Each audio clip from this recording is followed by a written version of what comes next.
शेंडाळी, वांग्यातील शेंडाळी सध्या पश्चिम महाराष्ट्रात म्हणा किंवा महाराष्ट्रात, संपूर्ण महाराष्ट्रात म्हणा, प्रचंड चिंतेचा विषय झालेला आहे.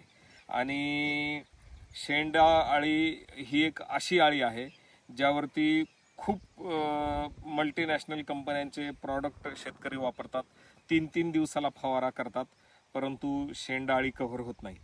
आज आपण श्री मेनीनाथ देठे, कान्हूर पठार, तालुका पारनेर, जिल्हा अहिल्यानगर यांच्या वांग्याच्या प्लॉटमध्ये आहोत. आणि माझ्यासोबत आपले कान्हूर पठारचे डिस्ट्रीब्युटर, कामधेनू कृषी सेवा केंद्राचे संचालक कैलास सोनावळे साहेब सुद्धा आहेत. तर ह्या प्लॉटला आपण जिग्रा पॉवर प्लसचं शेड्यूल केलेलं आहे आणि आता देठेंना आपण त्याविषयी बोलणार आहोत. देठे साहेब नमस्ते. नमस्ते. मला सांगा, वांग्याची जात कोणती? बारटोक. बारटोक आहे. इंजा झाडे. बरोबर. लागवड कधीची आहे? 19 जून. 19 जूनची लागवड आहे. आणि किती बाय किती वरती? 6x2 वरती. 6x2 वरती आहे. आता सेटिंग सुरू आहे आणि कळी पण सुरू आहे. मला सांगा, शेंडाळीचा प्रकोप तुम्हाला किती दिवसांपूर्वी दिसला? अमावस्येच्या नंतर जबरदस्त दिसला. अमावस्याच्या नंतर जबरदस्त दिसला. एका एका झाडाला किती किती शेंडे डॅम्पिंग पडलेले होते? 2-2, 3-3. एका एका झाडाला 2-2. आता सध्या तुमचे फुटवे जे आहेत साधारणतः 4-5 फुटवे आहेत. म्हणजे थोडक्यात प्रत्येक एकाड एक फुटव्याचा शेंडा पडलेला होता. हो, बरोबर. मला एक सांगा, शेंडाळीला तुम्ही आपलं जिग्रा पॉवर प्लस वापरायच्या आधी काय वापरलं होतं? किती फवारे घेतले? 2 फवारे घेतले. कोणते कोणते घेतले? डेलिगेट घेतलं होतं. बर. डेलिगेटच्या नंतर 5 दिवसांनी मी ते शेंडा खुडायचो, बघायचो, त्याच्यात आळी तशीच. परत तशी. दुसरा त्याच्या परत कोणता घेतला होता? मार्शलचा घेतला होता. मार्शल घेतला होता.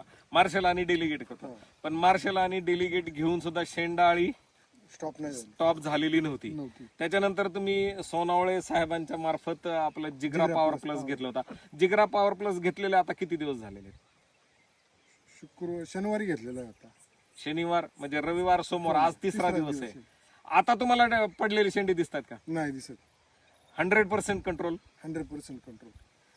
शेतकरी बंधूंनो, शेंडाळी हा विषय मगाशी मी सांगितल्याप्रमाणे फार क्रिटिकल आहे. आणि माझ्याकडे आता किमान रोज विदर्भातले किंवा खानदेशातले रोज 10 शेतकरी फोन करतात ॲव्हरेज, आणि शेंडाळी साठी औषध मागतात. आपलं जिग्रा पॉवर प्लस आपण त्यांना म्हणजे नागपूरपर्यंत आपण ST पार्सलने पाठवलेलं आहे. आतापर्यंत आपण जेवढ्या शेंडाळीच्या त्रस्त शेतकऱ्यांना आपण जिग्रा पॉवर प्लस दिलेला आहे त्यांना 100% रिझल्ट आहेत.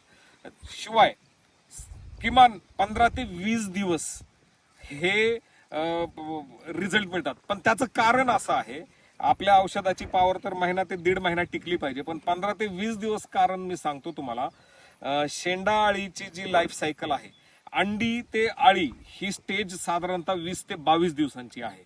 त्याच्यानंतर आळीचा कोश तयार होतो आणि कोशाचा पतंग तयार होतो.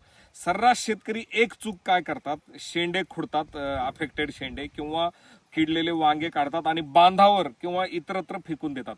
त्यातील आतमधली आळी तशीच राहते. ती आळीचा कोश तयार होतो, त्या कोशातून परत पतंग तयार होतो आणि तो परत अंडी घालतो आणि परत त्याचं लाईफ सायकल चालू होतं. बऱ्याच शेतकऱ्यांना आम्ही सांगतो की बुवा 1 लिटर डिझेल खर्च होऊ द्या, परंतु पालापाचोळा गोळा करून हे फळं किंवा असे शेंडे तुम्ही जाळून टाका. कारण की जाळून टाकल्याशिवाय ते आळीचं जे सायकल आहे ते ब्रेक होत नाही. आणि असे कित्येक शेतकरी आहेत ज्यांनी आमचं ऐकल्यानंतर शेंडे आणि फळं जाळले, त्या प्लॉटवरती परत शेंडाळीचा अटॅक झालेला नाही. एकाच फवाऱ्यामध्ये त्यांचं पीक बाहेर पडलेलं आहे. मला सांगा, मला नाव घ्यायचं नाही, पण आधीचे जे 2 फवारे होते त्यांचा खर्च किती झाला होता? खरं सांगायचं, अजिबात खोटं वाढून बी सांगू नका आणि कमी सांगू नका. डेलिगेट 1140 रुपये. बरोबर. त्याच्यानंतर मार्शल पण असेल 400च्या आसपास काहीतरी. म्हणजे साधारणतः 1,500 रुपये आणि तुमचा मेहनत. आपल्या जिग्रा पॉवर प्लसचा खर्च आहे 250 मिलीचा साधारणतः 1,000 रुपये. परंतु किमान 15 दिवस तुम्हाला दुसरा फवारा घेण्याची गरज पडत नाही. तुम्हाला आता गरज वाटते का दुसऱ्या फवाऱ्याची? नाही, आज तर काही गरजच वाटत नाही. असं वाटतं, बरं वाटलं. मी दुपारी आलो. हा, आता एकही शेंडा दिसत नाहीये तुमचा पडलेला. नाही, एकही शेंडा पडलेला दिसत नाही. आपल्यासोबत सोनवणे साहेब आहेत. सोनवणे साहेब, मला एक सांगा, तुमच्याकडे शेंडाळीच्या खूप साऱ्या तक्रारी येत असतील. साधारणतः एकरी लोकांचा किती खर्च होतो इतर कंपन्यांच्या औषधांचा? एका फवारणीसाठी ना, हा, एका फवारणीसाठी दीड हजारापर्यंत जातो, 1.5 ते पावणे 2 हजार. आणि दर 3 दिवसाला का 4 दिवसाला घेतात? हो. 3-4 किती दिवसाला दिवसाला? अहो, मला एक जण म्हणलं 4थ्या दिवशी फवारणी घ्यावं लागेल. वैतागलो मी. म्हणजे मग अरे 15 दिवसात, म्हणजे 15 दिवसात जर 5 फवारे जर धरले, त्याचे 7,500 ते 8,000 रुपये खर्च खर्च आहे. आहे. 7,500 ते 8,000 रुपये 15 दिवसांचा जर खर्च असेल, त्याच्या कंपॅरिझन मध्ये आपला सायलेंट त्याच्या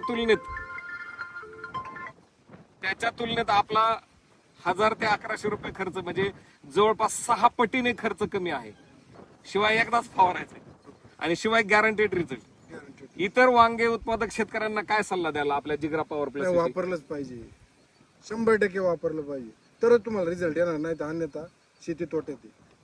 वांग तोट्यात जाऊ शकतो. वांग तोट्यात जाऊ. वांग मागच्या महिन्यामध्ये मित्रांनो 60 रुपये किलो पर्यंत गेलं होतं. लोक भरमसाठ 3-3 दिवसाला फवारे करत होते. आज वांग 15 ते 20 रुपये आहे. आणि जर वांग्याला 15 ते 20 रुपये रेट असेल आणि जर 3 दिवसाला 1,500 रुपये खर्च करावा लागत असेल, तर निश्चितच देठे म्हणतायत तसं वांग परवडू शकत नाही. पण जर 15 दिवसाला एक फवारा असेल तर परवडेल. परवडेल 100%. जर उत्पादन खर्च कमी असेल आणि बाजारभाव कमी असला तरी शेती परवडू शकते. मेहनत कमी. जसं कांद्यामध्ये उत्पादन खर्च 4.5 रुपये किलो पर्यंत गेलाय. 4.5 रुपये किलो पर्यंतच्या उत्पादन खर्चाला तुम्हाला किमान 30 रुपये रेट आला तरच परवडेल, तरच परवडेल. नाही तर परवडणार नाही. पण जर तुमचं उत्पादन खर्च 1 ते 1.5 रुपये असेल तर 8 रुपये रेट सुद्धा परवडू शकतो ना. तसंच आहे वांग्याचं सुद्धा. वांग्यामध्ये प्रचंड मोठा खर्च करण्याची गरज नाही. आम्ही आमच्या जिगरा पॉवर प्लसची टॅगलाईन ठेवलेली आहे, शेतकऱ्यांचं आयुष्य बदलून टाकणारं प्रॉडक्ट आहे. त्याचं कारण असं आहे की 15 दिवसाला फवारा घ्यावा लागतो, उत्पादन खर्च कमी आहे, मेहनत कमी आहे, आणि शिवाय मानसिक त्रास. तुम्ही एवढं मल्चिंग केलेलं, इतकं सुंदर पीक आलंय आणि जर प्रत्येक झाडाला 2-2, 3-3 शेंडे पडत Damage असतील, असतं. मानसिक त्रास पण जास्त ना. खूप होतं. झोप लागत नाही. आपण एवढं कष्ट केलंय, प्रॉडक्ट सक्सेस होईल का नाही? नाही, बरोबर. खर्च तर गेला वेगळाच, पण मानसिक त्रास पण जास्त आहे. बरोबर. चला, तुम्ही जी माहिती दिली, जो फीडबॅक दिला, त्याबद्दल तुमचा अत्यंत आभारी आहे. ह्या प्लॉटला वॉटर सोल्युबल थोडासा मला डाऊनी मिल्ड्यू दिसतोय. म्हणजे आता ही जुनी पानं आहेत, तो अटॅक पण, हा अटॅक थोडासा ताजा अटॅक आहे. ह्याला पण मी एक तुम्हाला शेड्यूल देतो आणि निश्चितच तुम्हाला रस शोषणाऱ्या किडींचा पण काही अटॅक दिसतोय ह्याच्यात हलका. रस शोषणाऱ्या किडी सुद्धा आहेत. मावा दिसतोय काही प्रमाणात आणि हे हिरवा मावा दिसतोय. तर त्याचा एक फवारा तुम्हाला सजेस्ट करतो. Norman Borlaug agriculture India private limited मध्ये आपण एकच मिशन वरती काम करतो की शेतकऱ्यांचा उत्पादन खर्च कमीत कमी लेवलला आणून त्यांना दर्जेदार प्रॉडक्ट देऊन चांगल्या पद्धतीचं उत्पादन मिळवून देणं, ह्या मिशन वरती आम्ही काम करतोय. इतर शेतकऱ्यांना तर तुम्ही सांगितलेलंच आहे की निश्चित तुम्ही नॉर्मन बोरलॉगचे प्रॉडक्ट वापरा, जिगरा पॉवर प्लस. इथून पुढे आमच्या प्रॉडक्ट इतर प्रॉडक्ट वरती तुम्ही किती विश्वास ठेवाल? नाही, ठेवणारच नाही. नाही, आमच्या प्रॉडक्टवर, 100% ठेवणार. आमच्या प्रॉडक्टवर 100% ठेवणार. 100% तुम्ही विश्वास ठेवणार आहात. आणि धन्यवाद, तुम्ही जो फीडबॅक दिला त्याबद्दल तुमचा आभारी आहे.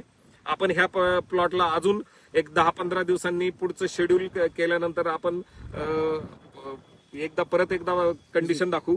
आता सध्या वांग्याची उंची साधारणतः गुडघ्याच्या लेवलला आहे आणि एका झाडाला साधारणतः 1, 2, 3, 4 मुख्य आणि इतर असे साधारणतः 4 ते 5 फुटवे आहेत आणि साधारणतः गुडघ्याच्या लेवलला ही हाईट आहे. मागे ते लिंबाचं झाड आपण लक्षात ठेवू. ह्याच रांगेमध्ये पुढच्या वेळेस अजून एक 10 ते 12 दिवसांनी आपण पुढचं शेड्यूल झाल्यानंतर पुढचं आपण व्हिडिओ चित्रीकरण करू. धन्यवाद.